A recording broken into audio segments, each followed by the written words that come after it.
From the battle over voting rights to the fight against COVID-19, it's a good time for our Politics Monday team. That's Amy Walter of the Cook Political Report and Tamara Keith of NPR. And it is very good to see both of you. Amy is away, but we can still see you just like you're here with us in the studio. I have to say, first of all, what a privilege it was, Tam and Amy, to be able to go to Plains, Georgia, to sit down with former President Carter and Mrs. Carter. 75th wedding anniversary. They're still following the news. As you heard them say, Amy, it's really something. I loved the plug for the NewsHour, of course, Judy, and for your leadership of it, which was wonderful. But obviously, their engagement with not just American politics, but American life has been quite remarkable over these last many years, whether it was Habitat for Humanity, and of course, the work that President Carter has done internationally. I do think you're correct that he is sort of making his assessments of his presidency. And it's one of the good and bad things about being a president who lives so long is you get to see your legacy written and rewritten over and over and over again. It is hard to believe, Tam. It's been 41 years since this president left office, and we're still asking him these questions. He has had quite the post-presidency. They both have. It's been truly remarkable. It really has. And Amy, I do want to come back to something that I talked to them about because it's so much in the news right now. And of course, that's voting rights. We had the Supreme Court decision last week upholding Arizona's laws around more restrictive voting. And then you heard former President Carter say that we'll just have to grin and bear it, this situation, as it is around the country. But we are, given what's going on in the Congress now and in the state legislatures, this is a situation we're looking at for years to come. It is. That's why I thought it was so interesting that President Carter said we have to grin and bear it until the time comes to change it.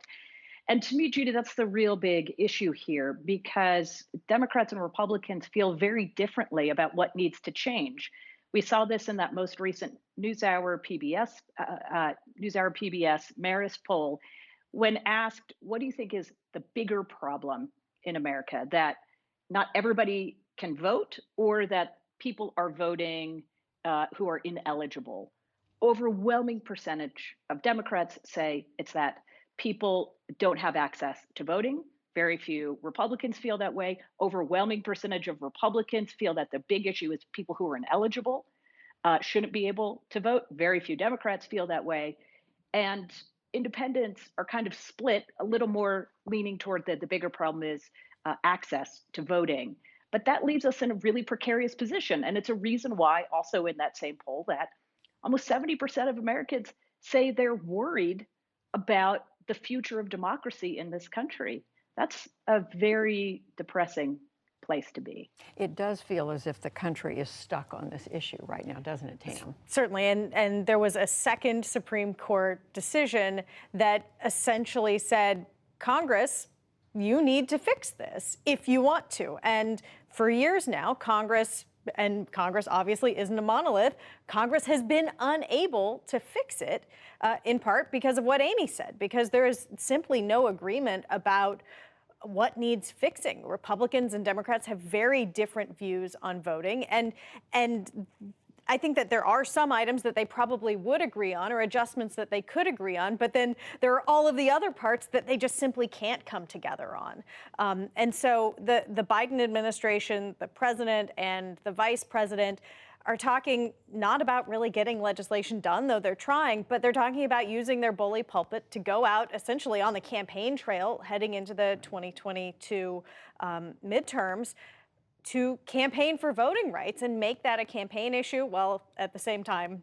trying to mobilize Democratic voters and teach people how to vote under the state laws that they have no power to fix or change. And we'll see how much they can mobilize people to vote over this issue one way or another. Amy, the other thing that I want to talk to two of you about, 4th of July, here we are the day after we saw President Biden at the White House. yesterday, speaking to the American people to mark the day, but also noting he spoke about an independence from COVID, from the pandemic. But it's tough right now because, yes, the numbers have been coming down in this country, but we're kind of stuck there too.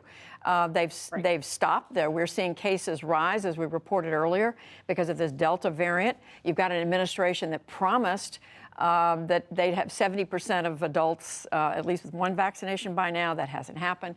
It's a tough one for the administration.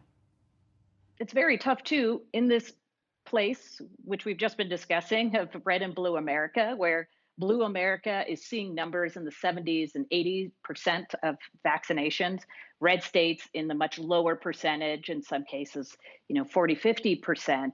That's not something that President Biden himself is going to fix. It's going to take Republican leaders in those states to do that. But the other piece, Judy, that really struck me is the fact that voters are giving, both Democrats, Republicans, and also independents, giving the president credit for his handling of COVID. He has something like a 64, 65% approval rating on that issue. And yet his overall approval rating in this PBS NewsHour Marist poll, in the most recent Washington Post poll, still stuck at 50%. And what that says to me is that even an issue that so dramatic, changed all of our lives in such an unbelievable way, so much tragedy brought upon us, and we are now hopefully looking at the end of this. We really are in a very different place this 4th of July than we were last year. And still, voters are as divided as ever on the issue about COVID and whether they should give President Biden not just credit on COVID, but for being a president who is doing the right thing. And meanwhile, Tam, larger percentage of Republicans saying they won't get the vaccine.